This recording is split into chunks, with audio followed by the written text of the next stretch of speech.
Hello student, this is Deepika Srivastava और आज हम शुरू करते हैं फार्मास्यूटिकल इंजीनियरिंग का यूनिट फर्स्ट का size reduction topic. Size reduction क्या होता है? साइज रिडक्शन देखते हैं। हम लोग इंजीनियरिंग पढ़ना है और इंजीनियरिंग में हमने टॉपिक उठाया है साइज रिडक्शन। साइज रिडक्शन क्या होता है? जब भी हम किसी बड़े सॉलिड को, किसी कोर्स पार्टिकल को, बड़े पार्टिकल को तोड़ के छोटे छोटे पार्टिकल्स में कन्वर्ट करते हैं तो इस प्रोसेस को क्या कहते हैं? Size reduction. जब भी कोई बड़े पार्टिकल्स को, ये कोई बड़ा पार्टिकल्स है, कोई कोर्स पार्टिकल है, ठीक है, इसको हम क्या करते हैं? ब्रेक करते हैं और ब्रेक कर करके किसी छोटे पार्टिकल्स में कन्वर्ट करते हैं तो इस प्रोसेस को हम क्या कहते हैं? Size reduction. क्लियर? क्यों करते हैं साइज रिडक्शन? भाई हमें बड़े पार्टिकल्स को छोटे पार्टिकल्स में तोड़ने के लिए क्यों इतना वो है, क्यों हम इसको करना चाहते हैं, इससे क्या बेनिफिट है हमारा? तो जब भी हम किसी भी अपने सॉलिड, बड़े सॉलिड पार्टिकल्स को छोटे पार्टिकल्स में कन्वर्ट करते हैं तो उसके पीछे हमारा कुछ एम होता है, उसके पीछे कुछ एडवांटेज होते हैं हमारे, वो हम देख लेते हैं। जब भी हम किसी किसी भी पार्टिकल्स को छोटा करते हैं तो क्या हो जाता है? ड्राइंग अच्छी होने लगती है। आप खुद सोचिए कि ये कोई बड़ा पार्टिकल्स है, अगर हम इसको ड्राई करेंगे, चाहे वो सूरज की रोशनी में करें या हम ओवन में करें, ठीक है, या हम जो भी ओवन अपने इंडस्ट्री में यूज़ करते हैं, लैब में यूज़ करते हैं, उसमें करें, इसको ड्राई करें, तो ये जो बड़ा पार्टिकल्स है, ठीक है, इसका सरफेस एरिया कम है, ठीक है, तो क्या होगा? इसको ड्राई करने में ज़्यादा टाइम लगेगा। क्यों? क्योंकि जब भी कोई रोशनी पड़ेगी, जब भी कोई हीट आएगा, कोई रेज आएगा, तो क्या करेगा? इसको पेनिट्रेट करेगा और सबसे पहले क्या करेगा? धीरे धीरे पेनिट्रेट करेगा और फिर इसके अंदर तक इसको ड्राई करेगा। तो इस प्रोसेस में टाइम लगेगा। वही हमने क्या किया? इसको छोटे छोटे पार्टिकल्स में ब्रेक कर दिया। अब क्या होगा? जो भी रेज रहेगी, जो भी हीट रहेगा, वो हर पार्टिकल्स को चारों तरफ से हीट करेगा। करेगा कि नहीं करेगा? करेगा ना। तो क्या हो गया कि जब हमने पार्टिकल्स को छोटा किया तो इसका सरफेस एरिया इंक्रीज हो गया और हर पार्टिकल्स को अपना अलग अलग हीट मिल रहा है, तो ये जल्दी ड्राई होगा। तो क्या होगा? जब भी हम साइज रिडक्शन करते हैं तो हमें एक इफेक्टिव ड्राइंग मिल जाता है। दूसरा, हमारी फ्लो प्रॉपर्टी, हमारे प्रोडक्ट की, हमारे मटेरियल की फ्लो प्रॉपर्टी इंक्रीज़ हो जाती है, अच्छे से फ्लो करेगा। कोई मोटा मटेरियल है, कोई बड़े बड़े मोटे मोटे मटेरियल है, अगर आप उसको फ्लो कराएंगे तो उसकी फ्लो प्रॉपर्टी क्या रहेगी? और जब भी आप किसी महीन पाउडर को फ्लो कराएंगे तो उसकी फ्लो प्रॉपर्टी क्या रहेगी? अलग रहेगी ना। जब भी हम इसको फ्लो कराएंगे तो इसकी फ्लो प्रॉपर्टी क्या रहेगी? बहुत ही पुअर रहेगी। लेकिन अगर हम इसको, ये इतना छोटा, अब इसको और हमने छोटा कर दिया, बिल्कुल पाउडर में कन्वर्ट कर दिया, तो इसकी फ्लो प्रॉपर्टी क्या रहेगी? ज़्यादा रहेगी। तो जब भी हम कोई टैबलेट बनाते हैं, उसको पंच करते हैं, तो पंचिंग मशीन में जब भी हम अपना पाउडर फिल करते हैं और पाउडर जब फ्लो होकर नीचे हमारे डाइस में आता है तो क्या हो गया? वहाँ पे क्या चाहिए कि उसकी जो फ्लो प्रॉपर्टी है वो अच्छी होनी चाहिए। अगर हमने बहुत मोटा मटेरियल रख दिया तो क्या होगा? वो डाइस में फ्लो करके आएगा नहीं, तो वो पंच नहीं हो पाएगा, ठीक है। तो इसलिए क्या है कि फ्लो प्रॉपर्टी हमारी इंक्रीज हो जाएगी हमारे मटेरियल की, ठीक है। नेक्स्ट हमारा है मिक्सिंग। हमारी मिक्सिंग इफ़ेक्टिव हो जाएगी। जब भी हम मिक्सिंग करते हैं, जब भी हम कोई फार्मास्यूटिकल इंग्रेडिएंट बनाते हैं, जब भी कोई फार्मास्यूटिकल प्रोडक्ट बनाते हैं, कोई टैबलेट, कैप्सूल, पिल्स बनाते हैं, तो क्या होता है? हम कई सारे मटेरियल को मिक्स करते हैं, है ना, एक ही में मिक्स करते हैं। अब सोचो, कोई मटेरियल भाई बड़ा है, कोई मटेरियल बड़ा छोटा है, क्या एक यूनिफॉर्म साइज़ के नहीं है, तो यूनिफॉर्म मिक्सिंग भी नहीं होगी। अगर एक जैसे नहीं है तो एक जैसी मिक्सिंग भी नहीं होगी। तो हमें क्या होगा? पता चलेगा कि भाई हाँ, ये तो वो वाला इंग्रेडिएंट है, ये दूसरा इंग्रेडिएंट है, ये तीसरा इंग्रेडिएंट है। तो अगर एक अच्छी मिक्सिंग चाहिए, एक अच्छा टैबलेट बनाना है, एक अच्छी मिक्सिंग करनी है ताकि सारे इंग्रेडिएंट बराबर मात्रा में मिक्स हो, तो इसके लिए क्या चाहिए? साइज़ का रिड्यूस होना, साइज़ का महीन होना, छोटा होना, ठीक है। तो मिक्सिंग भी एक इफेक्टिव मिक्सिंग होगी अगर हम साइज रिडक्शन करते हैं। तो नेक्स्ट हमारा आता है रेट ऑफ एब्जॉर्प्शन बढ़ जाएगा। रेट ऑफ एब्जॉर्प्शन बढ़ जाएगा। ठीक है। जब भी हमारा मटेरियल महीन होगा, छोटा होगा, साइज़ में बहुत महीन होगा, छोटा होगा, पाउडर फॉर्म में होगा, तो उसका रेट ऑफ एब्जॉर्प्शन इंक्रीज़ हो जाएगा। फॉर एग्जांपल कि आप क्या करें, इसको डिप करें किसी वाटर में और इसको डिप करें किसी वाटर में, तो जल्दी कौन डिज़ोल्व होगा, कौन जल्दी एब्जॉर्व करेगा, ये या ये, ठीक है, ये एब्जॉर्व करेगा ना, क्यों, क्योंकि इसका सरफेस एरिया ज़्यादा और इसको टाइम लगेगा, ठीक है, तो रेट ऑफ एब्जॉर्प्शन इंक्रीज करेगा। फोर्थ हमारा है rate of dissolution, rate of dissolution, ठीक है, क्या होगा, जो हमारी महीन पार्टिकल्स होंगे वो जल्दी डिज़ोल्व होंगे, जल्दी मिक्स हो जाएंगे, तो रेट ऑफ डिसोल्यूशन भी हमारा इंक्रीज करेगा अगर हम साइज रिडक्शन करते हैं। तो साइज रिडक्शन करते हैं, कैसे करते हैं, हम फार्मास्यूटिकल इंडस्ट्री की बात कर रहे हैं, तो साइज रिडक्शन करने के भी कई सारे मेथड होंगे, मैकेनिज़्म होंगे, तरीके होंगे, तो हम देखते हैं क्या मैकेनिज़्म है साइज रिडक्शन करने के। तो मैकेनिज़्म की बात करते हैं, किस मैकेनिज़्म को यूज़ करते हैं साइज़ रिड्यूस करने के लिए हम अपनी इंडस्ट्री में, फार्मास्यूटिकल इंडस्ट्री में। तो सबसे पहला मैकेनिज़्म हमारा है इम्पैक्ट। इम्पैक्ट का मतलब होता है हिट करना, किसी को बार बार चोट पहुंचाना, है ना। तो इम्पैक्ट की अगर हम बात करते हैं तो इसका मतलब क्या है कि जब भी हम अपने मटेरियल को, किसी भी कोर्स मटेरियल को तोड़ते हैं किसी भारी ऑब्जेक्ट की हेल्प से, हमने इसको तोड़ा, लिया और हथौड़ा लिया, बार बार इसको हिट कर रहे हैं, बार बार इसको मार रहे हैं, तो उसकी वजह से क्या हो रहा है, ये ब्रेक हो रहा है, तो इस मैकेनिज़्म को हम क्या कहते हैं, इम्पैक्ट। ओके, नेक्स्ट हमारा आता है एट्रिशन।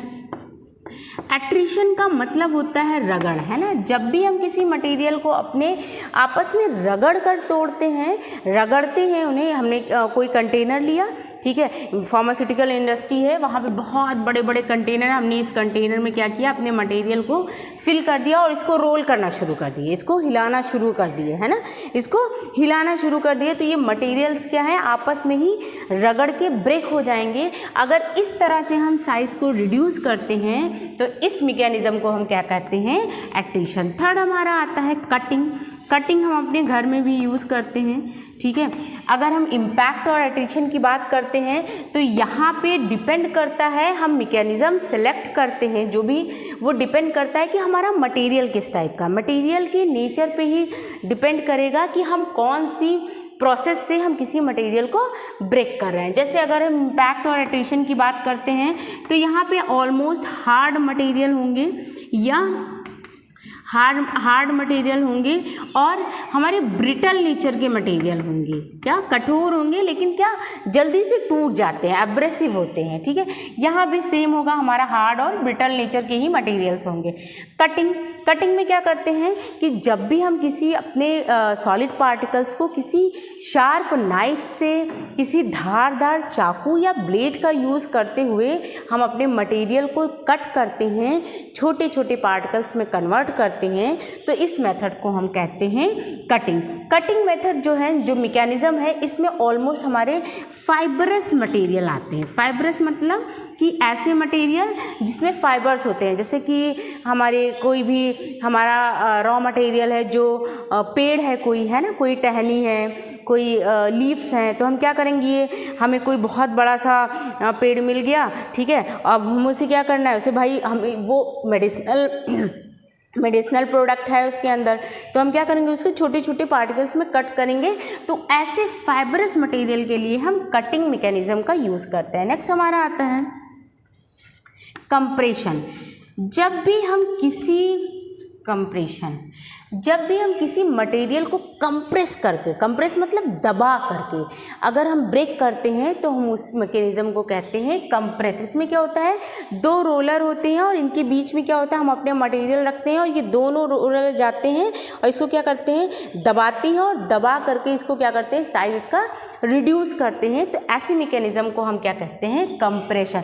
तो ये चार मैकेनिज़्म को फॉलो करते हुए हम साइज़ को रिड्यूस करते हैं। अब हम देखते हैं कि साइज रिडक्शन के इक्विपमेंट्स कौन कौन से हैं, कौन कौन से इक्विपमेंट्स काम करते हैं हमारे साइज़ को रिड्यूस करने के लिए। तो जो सबसे पहला इक्विपमेंट हमारा है दैट इज़ बॉल मिल है। देखते हैं साइज रिडक्शन इक्विपमेंट, और इसमें हमारा सबसे पहले इक्विपमेंट आता है हमारा बॉल मिल। देखते हैं बॉल मिल कैसे काम करता है। बॉल मिल का फिगर मैं रफली यहाँ पे बना रही हूँ आपको समझाने के लिए।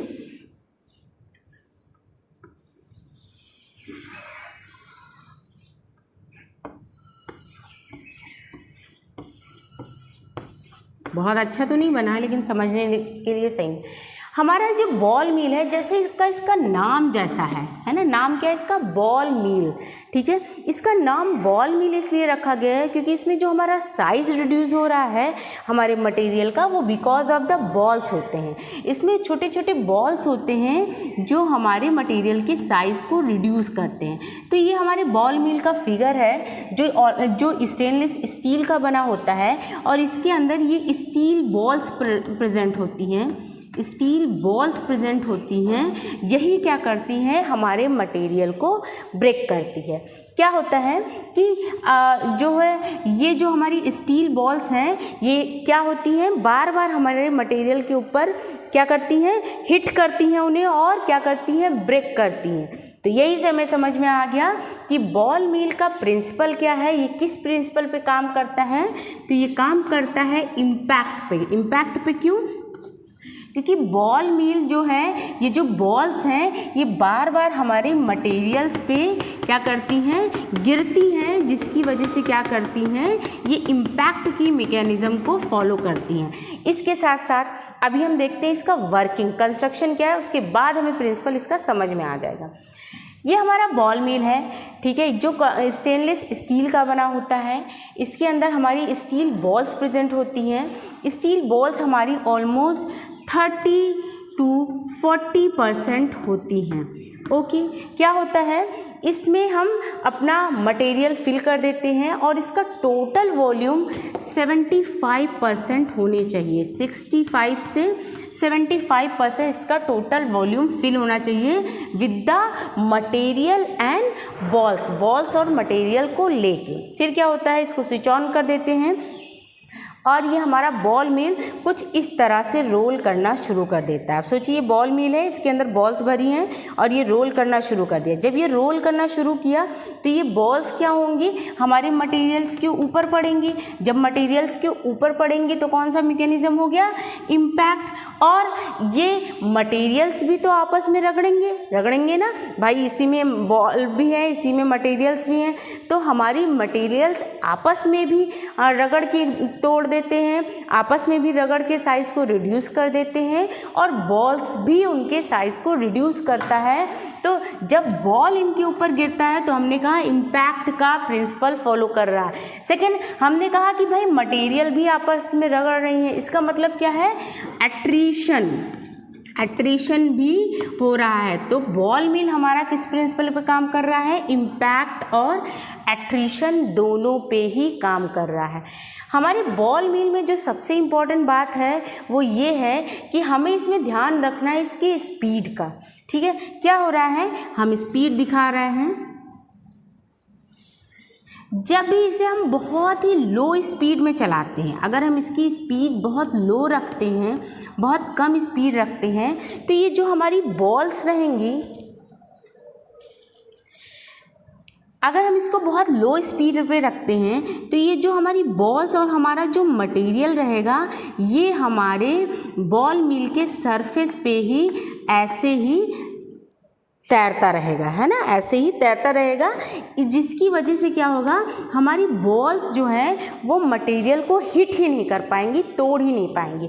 तो अगर बहुत लो स्पीड रहेगा तो भी साइज रिडक्शन होने वाला नहीं है।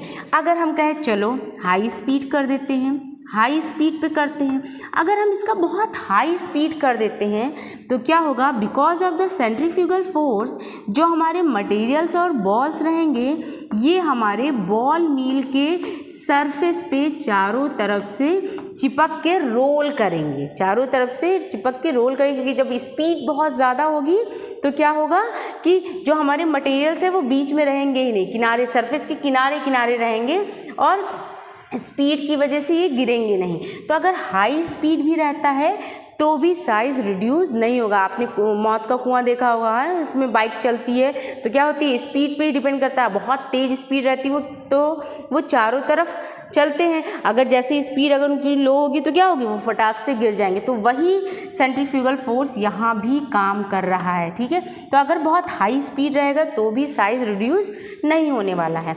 अगर हम मीडियम स्पीड रखते हैं तब क्या होता है, तो हमारी बॉल्स क्या होती हैं, मूव करती हैं, हमारा मटेरियल मूव करता है और क्या होता है, ये ऊपर की तरफ ना जा करके क्या होता है, नीचे की तरफ गिर जाता है, नीचे की तरफ गिर जाता है। और इस तरह से ये क्या करता है, हमारे मटेरियल को हिट करता है। क्या करता है, हमारे मटेरियल को हिट करता है और साइज़ रिड्यूस करता है। तो बॉल मिल में जो मीडियम स्पीड होती है that is a correct speed, यही स्पीड करेक्ट स्पीड होती है। आपको ध्यान रहे, आप जब भी एग्ज़ाम में लिखेंगे तो ये 3 फिगर ज़रूर बनाएंगे और इसी से समझाएंगे कि किस स्पीड पे हमारा बॉल मिल काम कर रहा है, ठीक है।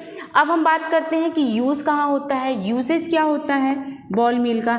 तो ये हार्ड मटेरियल के लिए यूज़ होता है, ठीक है। अगर कोई टॉक्सिक मटेरियल है, जहरीला नशीला मटेरियल है तो भी यूज़ होगा। क्यों, क्योंकि ये क्या है, एक क्लोज है, बंद है, तो इसमें क्या होगा, ये धूल की तरह उड़ेगा नहीं, तो हमारी बॉडी के अंदर नहीं जाएगा। तो अगर कोई टॉक्सिक मटेरियल का साइज रिड्यूस करना है तो बॉल मिल परफेक्ट है, अच्छा है। जो हमारा बॉल मिल होता है ये वेट, गीला एंड ड्राई दोनों ही ग्राइंडिंग करता है, दोनों ही प्रोडक्ट को ग्राइंडिंग करने में हेल्प करता है। ग्राइंडिंग मतलब पीसने में हेल्प करता है। ये क्या करता है, बॉल मिल बहुत छोटे छोटे उसको बिल्कुल पाउडर फॉर्म में कर देता है। तो बॉल मिल का यूज़ क्या है, एक तो हार्ड मटेरियल के लिए यूज़ होता है, ये टॉक्सिक मटेरियल के लिए हम इसको यूज़ कर सकते हैं, और वेट एंड ड्राई दोनों ही मटेरियल को ग्राइंड करने में हम यूज़ कर सकते हैं। डिसएडवांटेज की बात करें तो क्या होगा, अगर बहुत देर तक चलेगा तो ये हीट हो जाएगा, बहुत ज़्यादा आवाज़ करेगा, नॉइज़ी होगा। क्यों, क्योंकि बॉल्स इसमें क्या हैं, स्टील के बॉल्स हैं हमारे, ठीक है। तो ये हमारा रहा बॉल मिल, इसके नोट्स आपको मिल जाएंगे। आई होप आप सबको समझ में आया होगा। Thank you so much.